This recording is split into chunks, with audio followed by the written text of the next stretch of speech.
Hey everybody, welcome back to the channel, Sabaton Army. We are at it again. We got a new one for you tonight. We're going to be checking out the song Sparta by Sabaton. This was requested by Aries J. Aries, thank you very much for requesting this song. We're going to be checking out 3 videos tonight. We're going to do the official lyric video from Sabaton. Then we're going to check out the Sabaton History Lesson behind this song. And then we're going to wrap it up with a live performance at the Masters of Rock concert. So that's what we got in store for you here today. Quick promo, like, comment, subscribe, join the Patreon, all that good stuff. Let's go ahead and jump into this first video. This is going to be the official lyric video from Sabaton for the song Sparta. Here we go.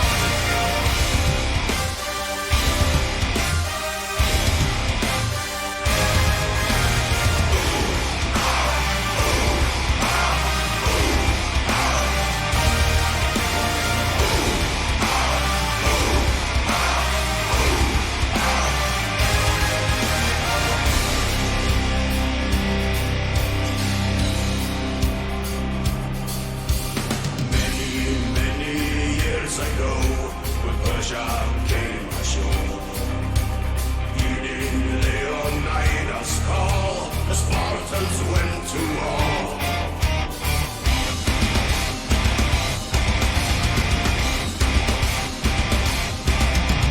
Joined by the brothers of you against the fateful horde. Hellenic altars set aflame, the hot gate calls their name.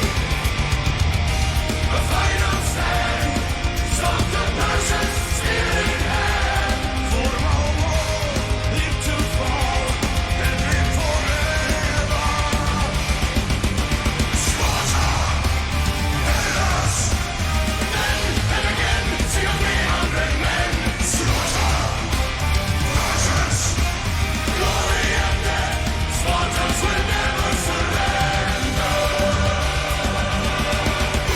So, of course, the movie 300 has made this particular battle, the Battle of Thermopylae, I think that's the name of it, a very famous battle now in history where 300 men were able to hold off a massive Persian army trying to take over their lands. And because they were able to squeeze them down into such a narrow fighting space at the, what was it called? The gates of something. Gates, I'm sure it just said it a minute ago, but had the Persian army been able to surround them, it might have been a very short battle. But because they had to face them on a very narrow pass where the Spartans could face them one-on-one, just one after the other, they were able to, hold them back for a long, long time. Eventually, the numbers of the Persian army overwhelmed them, and they were able to get around behind them, yada, yada, yada. But this is a very famous battle now, thanks to the movie 300. Here we go. Oops.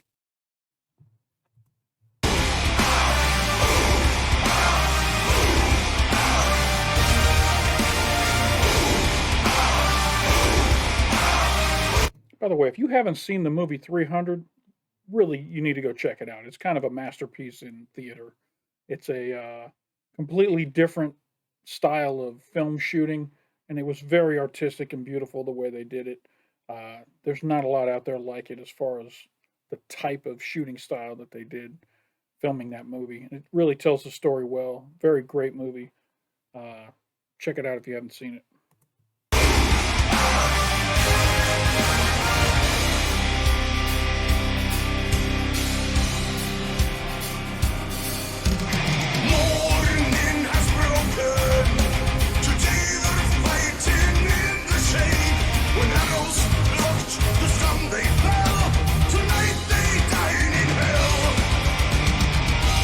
Trader's hand, secret passage to the land.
All right. I don't know it for a fact, but I'm going to guess that the band had seen the movie before they wrote this song. That might not be true, but a lot of what they said in this, the lyrics in this song, they feel like they come straight out of the movie. But then again, those all just could be famous quotes and lines from history that they could have had ahead of time. But the chorus of "ooh, ooh," that was something that was done in the movie as well. Part of the way that they were using their fighting stances during the battle and working together. Don't know it for sure, but maybe we'll find out here in the Sabaton history. Let's check this out. This is Sabaton history number 41 with Per and Indy Nidell. And this one's called The Battle of Thermopylae, Sabaton history number 41, Sparta. Here we go.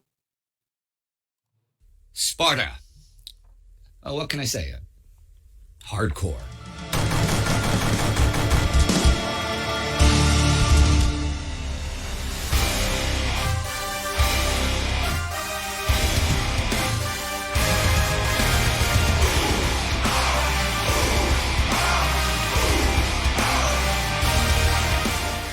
The great king of Persia had called, and his empire had answered. In the year 480 BC, an endless stream of marching feet made its way from Asia Minor westward. Not just Persians, but Bactrians and Medes, men from the Caucasus and Arabia, men on horseback, camels, chariots, men from the mountains and the steppe, men from the ancient cities and the sea, Babylonians, Phoenicians, Assyrians, contingents from places as far away as India, Ethiopia, and Egypt. All were called to war by Xerxes, king of kings, the son of Darius the Great, their God-appointed ruler and king of the world. And he called them to war against the people of Hellas. The Hellenic people, I'll call them Greeks for simplicity, had been offered an ultimatum by Darius. Bend the knee and offer the king of kings what is rightfully his earth and his water. Many had done so, but others, most importantly the two mightiest city-states, Athens and Sparta, had refused. Sparta had even thrown the Persian envoys into a well to get their water and their earth from down there. This had provoked the Persians to war, as you may imagine. So begins the story told by the father of historians, Herodotus, a story that would be told for over 2,000 years. The Greeks had won the first round against King Darius at the Battle of Marathon, but Xerxes was determined to even the score. He would not bother to send more envoys, he would send his armies instead. Sitting on a throne made of white marble, Xerxes watched his host move to the Hellespont, where a mighty bridge supported by ships would bring them to Hellas. At the head of the army marched his guard, the Immortals, with wreaths of victory on their heads. To bless this day, he threw a goblet into the sea, alongside a golden bowl and a Persian sword. The gods will be watching Xerxes' great victory, for bridging the Asiatic and European worlds, an army of 3 million men was on the march, at least according to Herodotus.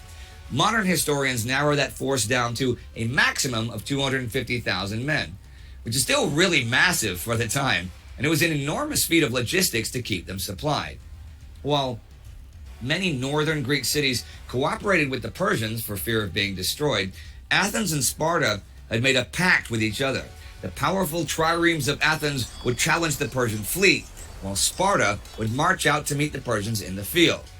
The Greeks wanted freedom, so they said. Yeah, but the Spartans were not truly free men, but bound to the law of their state.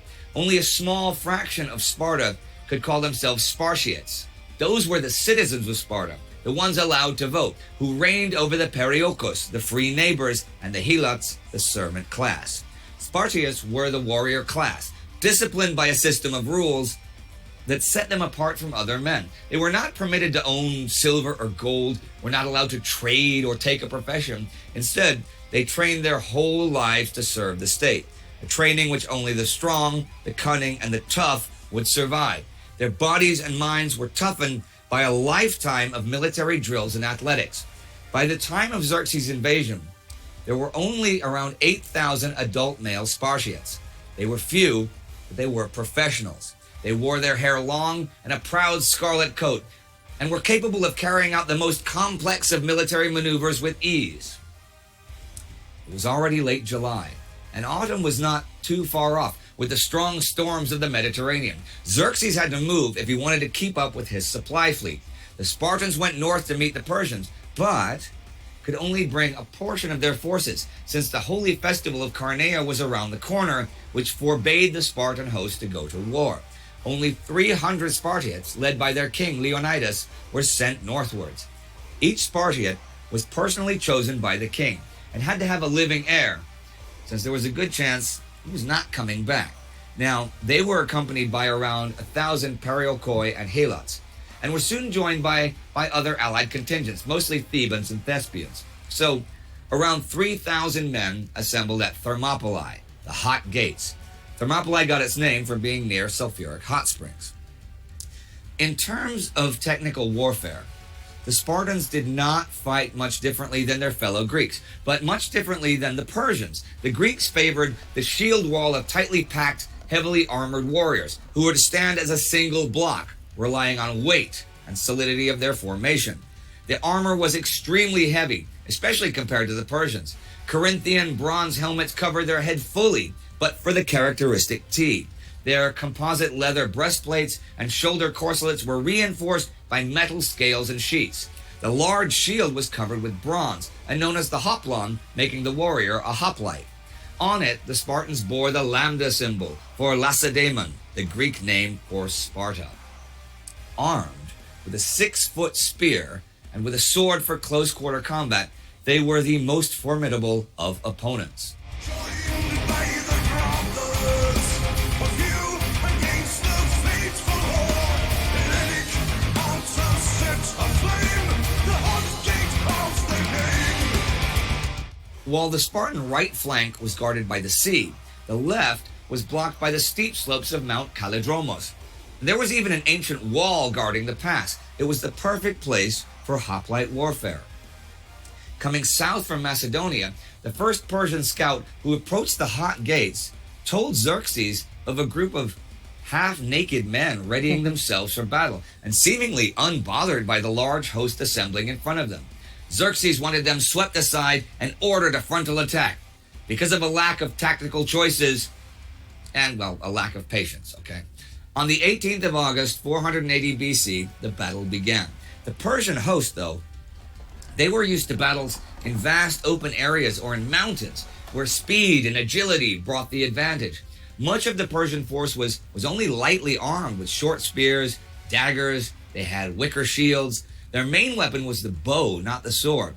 Some elite units wore leather armor or reinforced jerkins, but most wore no armor at all. At first, the Medes attacked and promptly ran into a wall of gleaming bronze. It was a terrible slaughter, as their weapons could not penetrate the shield wall. The Medes withdrew without making much of a dent in the Greek formation. Next were the men of Susa, proud warriors who fired a hail of arrows into the hoplites before they charged over the dead bodies of the Medes. The men of Susa fared no better and broke like a wave against a rock. By the afternoon, there was a second wall. This time it was made out of corpses. Xerxes was losing what little patience he had in the first place, but clearly this was no ordinary force he faced. He ordered the immortals forward. The Spartans performed a feigned retreat, stopping and bracing only at the last moment when the enemy charged them. Then, after the slaughter, they again pushed and advanced a short pace to tear into the enemy. Spartans were made for this kind of battle. Xerxes, watching from his throne, is said to have sprung 3 times into the air out of rage that even his beloved immortals could not break the Greek lines. With heavy losses, the attacks were called off for the night. By now, the Greek defense and defiance had caused a traffic jam. The whole host was halted by a few thousand men in the narrow pass. The Spartans and their allies tended their wounds. They too had casualties, but not much compared with the mass of corpses in front of them. The next morning, Xerxes put more troops into the pass, promising rich rewards for success. It was another day of hard fighting, and the Greek line held fast. No hail of arrows, no frontal assault could break the defiant defenders. It was close to nightfall that the Persians learned of the secret pass over Mount Kalidromos that would lead to the Spartan rear. Now, This was, of course, not a secret pass at all. It was just a secret to the Persians, who, like all invading forces throughout all of history, did not have local knowledge. In Herodotus' history, this betrayal would be attributed to a certain Ephialtes, probably a local who simply told them about it for money. Leonidas had positioned a small defense on the pass with men from Lamia. He certainly would have preferred to have his trusted Spartans in that position, but he could not afford to remove any of them from the main battle.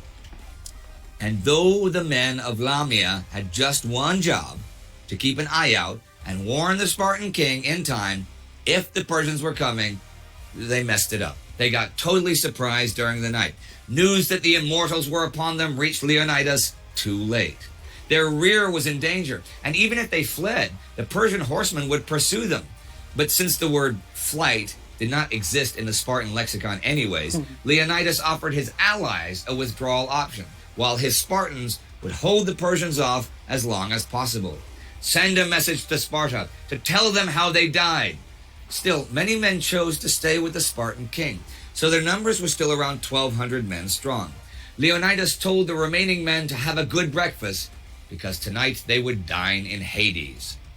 With their lives now forfeit, they would go out to inflict as many casualties upon the enemy as possible. As the immortals appeared behind them, Leonidas' force formed a hedgehog of spears, and the Persians had to be whipped into battle out of fear of the Spartans. The final hours of the Spartans and their allies were hours of relentless battle. They killed and killed, driving the enemy against the mountain walls and down into the sea. They fought until their spears broke, their shields and their helmets were dented, and their swords went blunt. At one point, Leonidas was killed, and a savage battle over his body ensued.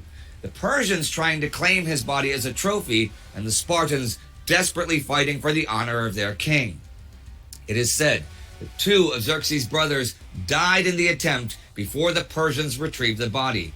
The Spartans defended themselves to the last, until overwhelmed by spears and arrows. They died to a man. There were no Spartan prisoners.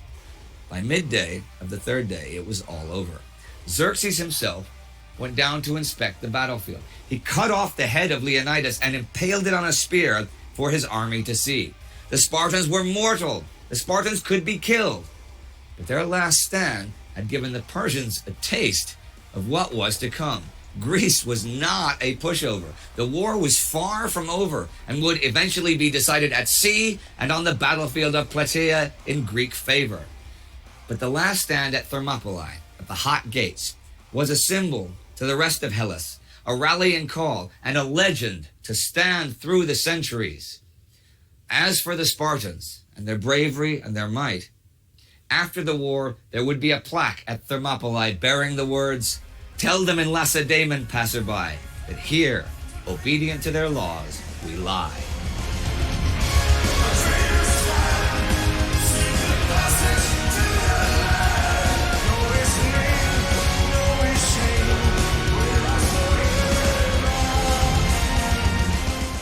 Okay, so all joking aside, Sparta, I mean, it's a popular topic. Why? How did this develop? Okay, so it's actually Joachim sitting in our studio and working, and I'm sitting in my office working in the same building. And he's working on a new song together with the guy Ken, who has been helping us out with writing a couple of songs over the years. They have some little idea. They ask me for my input, and I come over and I'm like, guys, I'm not hearing a metal song. I'm hearing the soundtrack to the movie 300. I hear the ooh, ah. In the song, I hear this, and I see it in front of me. And they were like, you're right. The song became very popular. Right. And it's a song I really love to perform live. And when we were performing it on the tour, we, of course, needed to bring a little bit of theater to the stage. So we brought Spartans. And we put Joachim in a helmet. Like that? Similar to this. Wow. Yeah.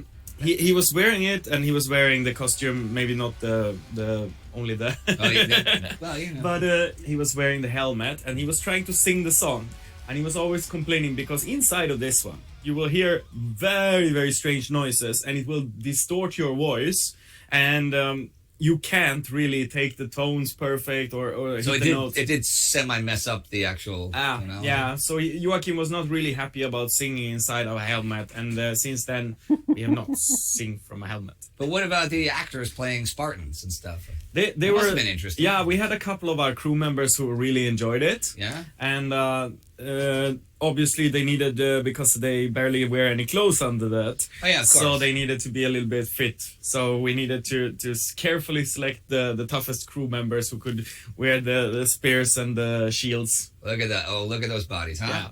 Yeah, brutal guys. No, I wouldn't have been picked. I mean, I look good, but you know, I think I'm older than any of the Spartans lived to be. Yeah, I'm 52 now. Those guys were long dead. Yeah, they were along that. Well, it was a tougher life back then. It was a brutal life. So how should we end? Should we say it? We can do it. Okay. This is Sparta!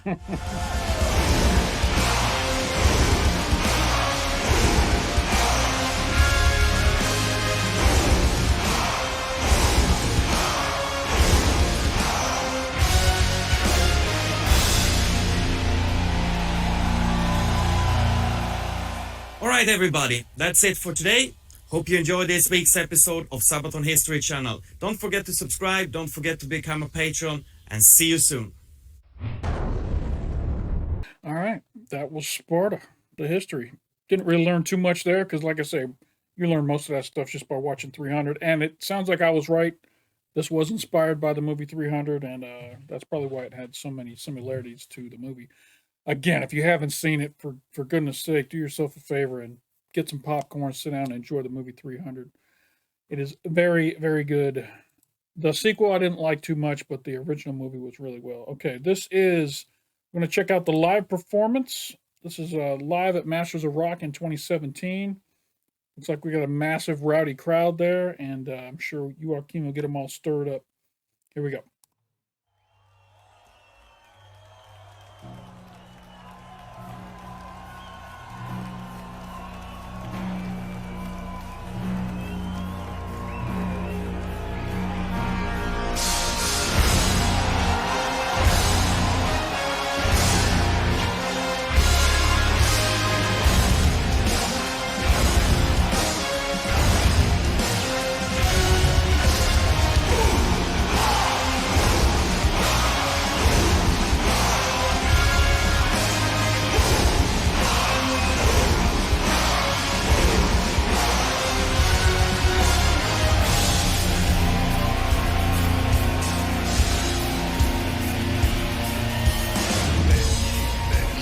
Years ago, the giant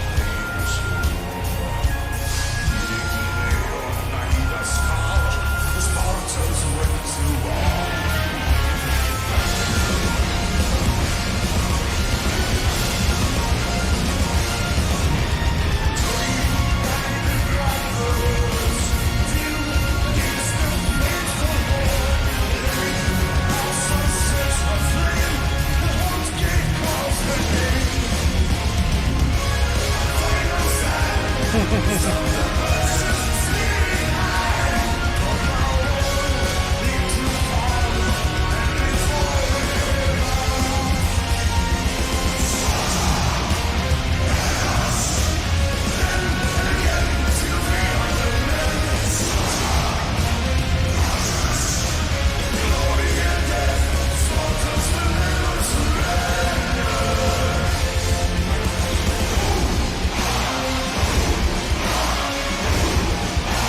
This song was made to be played live. It's so energetic. It's got the great chants. It's got the ooh, ah, ooh. The crowd, can sing along with the band. This was definitely a song that was made for live performances. So good.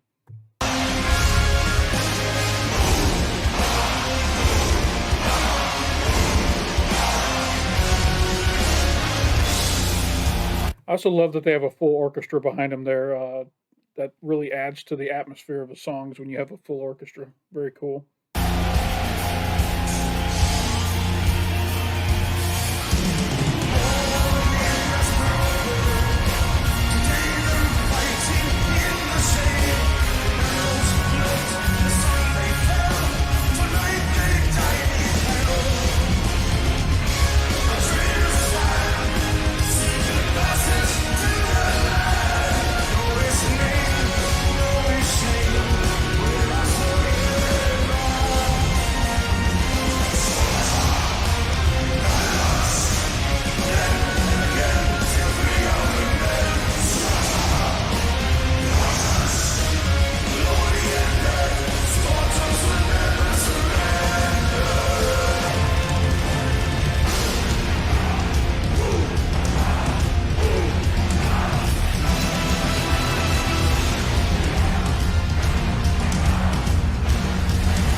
like Par's, is that the Swedish flag on the guitar?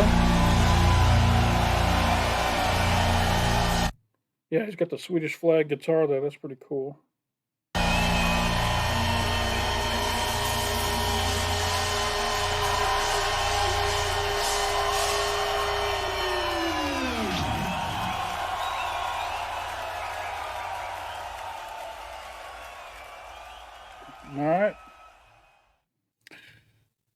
All right, so I'm going to rate this song. This one is going to fall.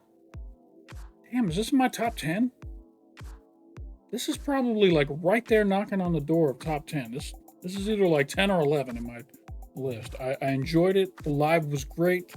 The story obviously is great. The history behind it wasn't anything new and shocking to me, but the song is really well done. The music's good. The lyrics are good. It's a great crowd performance song. I would hope it'd be something that they play regularly due to the fact that it's such a great crowd performance song. But yeah, this was another good one. I feel good because the last Sabaton song I reacted to I really didn't like. So I'm glad we got a good one here that I can give some praise to. So good job, Sabaton. And that's all I got for this reaction. If you guys enjoyed it, hit that like button down below. If you're not already subscribed, hit that subscribe button down below. And if you hit that notification bell, it'll let you know anytime I drop some new content here on Touchy Reactions. Drop Sabaton stuff on Saturdays and Sundays, so tune in for that.